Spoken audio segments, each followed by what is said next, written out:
জয় কৃষ্ণকালী মায়ের জয়, জয় কৃষ্ণকালী মায়ের জয়, জয় কৃষ্ণকালী মায়ের জয়। মা গো, সবাইকে ভালো রাখো, সুস্থ রাখো, দেশে বিদেশে প্রবাসে সকল সন্তানদের তুমি ভালো করো।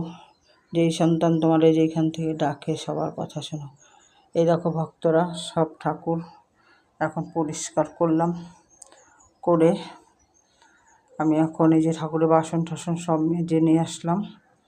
ওই যে ঠাকুরের বাসন, এই যে গাছ থেকে ফুল তোলাও হয়ে গেল, আর এই যে কেনা মালাটা দিল সেটাও দেখো। দেখো জয় কৃষ্ণকালী মায়ের জয়, জয় কৃষ্ণকালী মায়ের জয়, জয় কৃষ্ণকালী মায়ের জয়। মা গো, সবার ডাক শোনো তুমি, সবার ডাক জানো। অমাবস্যার দিন আমার হোমযজ্ঞ হবে, যদি কেউ আসার ইচ্ছা থাকে বা পুজো দেওয়ার ইচ্ছা থাকে তাহলে পুজো পাঠাতেও পারো বা আসতেও